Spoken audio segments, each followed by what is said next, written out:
Russian serviceman reports of high casualties in his unit.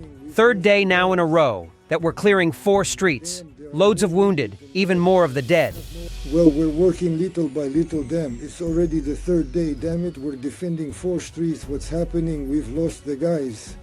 Damn, there are more wounded than dead, damn. I have no idea. There are just 4 of us left for now, damn it. I don't know where the rest of us are. No idea for now. Well, anyway, hey, I'm alive and well, so everything will be okay, you know what? Drone strikes by Ukrainian UAV units from the 5th Separate Assault Brigade targeted Russian forces on the Pokrovsk front. 1 assault squad was eliminated. Cheap drones pose a significant threat to infantry by providing a cost-effective means for surveillance and targeted attacks, allowing even smaller units to conduct reconnaissance and drop explosives with high precision, often bypassing traditional defenses. Russians mourn, while we note a new record. A 48-year-old Russian serviceman with no prior military experience died in the meat assault just 12 days after signing a contract with the Ministry of Defense. Bloggers note the appalling treatment of personnel by the command, praising the fallen soldier's heroism, but failing to ask what drove a 48-year-old man to go to war nearly 3 years after it began. The truth is, he most likely just wanted to make some money. Now, his name belongs to eternity, but for us, those who remain here, only memory is left. Memory and questions. One of the most pressing is, how did it happen that a man who had never served a single day in the Army signed a contract on October 14, 2024, and was killed in his very first battle on October 26th, just 12 days later, 3 of which were spent traveling? We have already written about how, in ordinary life, if someone accidentally burns down a garage with 20 cars worth 100 million rubles, they are tried and sent to prison with an obligation to pay damages.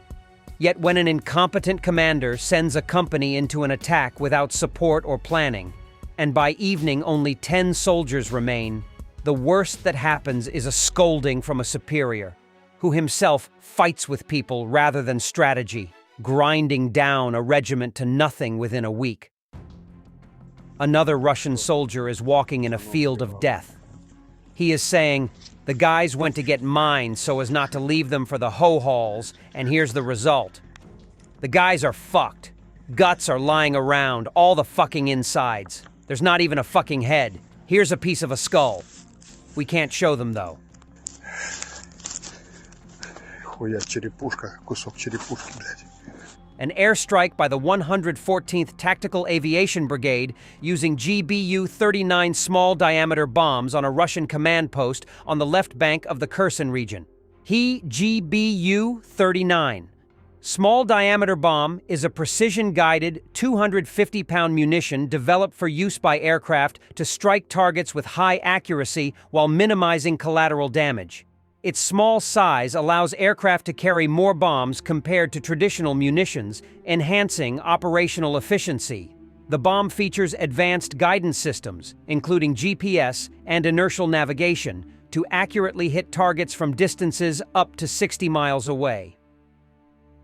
Ukrainian anti-aircraft guns in Odessa countering a swarm attack by Russian Geran-2 drones. Ukrainian air defense has shown significant success in countering Russian Geran-2 drones, which are rebranded versions of the Iranian Shahed 136. These drones are designed as low-cost, loitering munitions capable of attacking infrastructure and military positions. Ukraine has adapted well, employing an array of defense systems, including radar-guided anti-aircraft missiles and electronic warfare tools, to intercept these drones effectively. Reports indicate that Ukraine has managed to shoot down a substantial percentage of incoming Geran-2 drones, protecting critical areas and minimizing damage. The first snow fell in Kursk, and enemy transport is very clearly visible in its background. The operators of the new unmanned unit Raven from the 129th TRO Brigade did not fail to take advantage of this. In recent months, Russian forces launched a determined push to retake the Kursk region, aiming to secure a stronger position before winter's harsh conditions set in. This offensive involved significant deployments, including mechanized units and heavy armor, reflecting Moscow's urgency to regain lost ground and stabilize its front lines. However, the counteroffensive fell short due to Ukraine's strategic defenses, effective use of anti-tank guided missiles, and integrated drone operations that inflicted severe casualties and equipment losses on the Russian side. The failed attempt to reclaim the Kursk region has significant implications as winter approaches. The colder months are expected to slow operations and complicate logistics, making large-scale advances much more difficult. This failure leaves Russian forces vulnerable and stretched thin, with morale and supply challenges likely exacerbating their operational struggles through the winter.